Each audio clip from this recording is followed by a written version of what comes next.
Freddy Cougar, huh? I know I look like Freddy Cougar. I think I'm Big Meats, Larry Hoover. But nah, look, check this out. 1090 Jake is tripping, but he still got time to apologize. Yeah.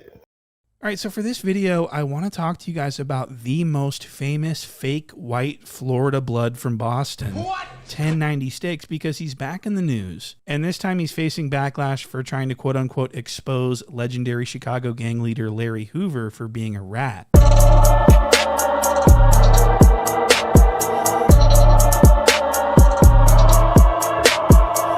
And this is really confusing because he just told creepy weirdo Vlad TV that he's not exposing snitches anymore and that he's done with that. Snitch or how the work. That's why I don't even, the snitching videos is over with. Like I said, if and one so that was person... obviously a lie, which is not surprising because Jake is a well-documented liar and storyteller and fraud. But I did want to talk about this new video that he made because it's so stupid. It's just a huge nothing burger. And it's obvious that he only put this video out because Larry Hoover's been in the news lately for getting pardoned by Donald J. Trump. And so this is a huge clout chase. And the documentation Jake uses is newspaper articles. It's not paperwork. I never knew you could get paperwork that goes this far back, but this is a documented shooting that took place. And you know, I have the news clippings in this video. Y'all can see it. Y'all can look it up for yourselves. It ain't a secret. It's been out for fucking 57 years. So this 57-year-old newspaper clipping is the basis for Jake's expose. What? This is just a newspaper article, and it's quoting the police. It's not even, there's no narrative that's signed. It's not an affidavit. It's not a witness statement.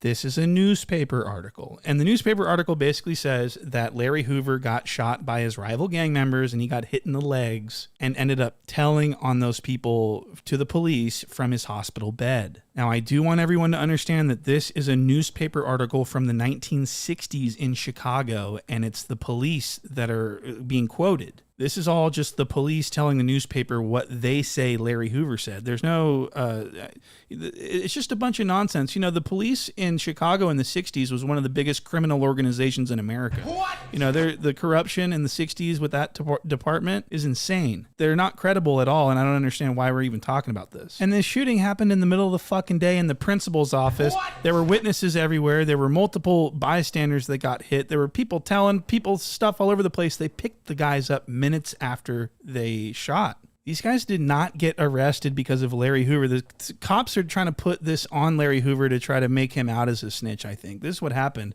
because it just doesn't make sense that they've got these guys in custody minutes after, and then they go to the newspaper and try and attribute these arrests to like what Larry Hoover told them. Did Larry Hoover take the stand, by the way? Do we have anything that actually, I mean, is there any proof that Larry even said any of this, or are we just going off the cops' words?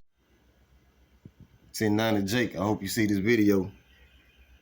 When it come to game politics and stuff, or when it come to YouTube, period, we so used to making videos about the hottest topic, we'll probably forget that sometimes it's not safe to talk about certain things and certain people.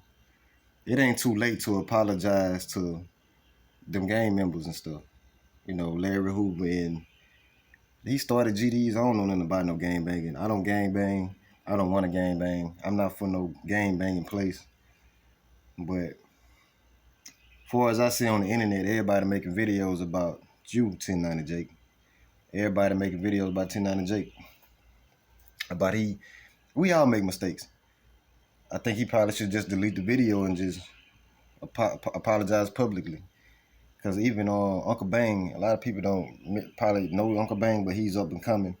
He brought it to my attention that, hey, 1090 Jake really done made a big mistake this time about making a video about Larry Hoover. Said he's not safe nowhere in the United States. And he said there's certain people he wouldn't speak on. He said he wouldn't speak on, and there's one of them. So it ain't too late to apologize, and we know how gangs are. If you apologize, I feel like won't nobody do nothing to you. Gangs are fair. It's fair, and I feel like if you come forward and y'all let me know if I'm tripping. I want my audience, if you clicked on this video, I want to know y'all opinion on this. I watched 1090 Jake. I ain't got nothing against nobody. I just say, once you made a mistake, just be like, hey, I'm a news reporter on YouTube. I'm a hip hop news reporter. Like, I report news. Like, it's your job, but We got to be careful. We can't forget the rules. There's rules to this game. We can't do what we want to. We can't say what we want to, or it can be consequences.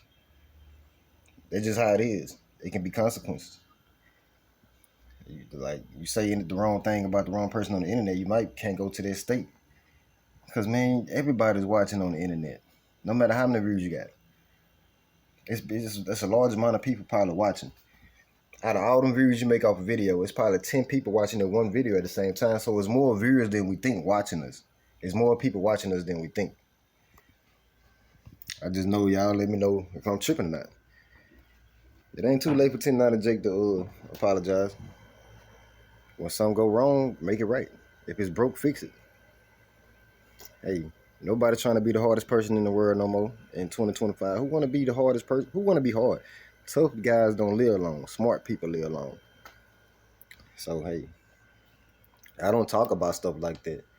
Like, try to expose people. I don't try to expose people. Channel this for educational purposes only. We uplift, we educate. The negativity, no. I joke a little bit, but I don't joke that much. I make skits and stuff sometimes. I barely even make skits. I don't got people to do YouTube videos with me to make skits. I be solo dolo. I want to know what y'all think about this whole situation. I don't believe Larry Hoover was a snitch. Like, if you just seen the video I just edited in with this video, that guy explained how Chicago was back in the day and how corrupted the police was and how the jail system was back in the day. Back in the day, it was them hard times. They lied on you, bro. They tried to take you out. Them police back in the day was way more ruthless than they is complaining about how the police treat us now. Boy, back in the 80s and 70s, it was up. The 60s, boy, the older the worse. Thank y'all for clicking this video. Don't forget I reply to all comments. Let's talk about it. I want to know what y'all think for real. And welcome back to the network. And if you're new to the network, welcome to the network. Young Tommy signing out.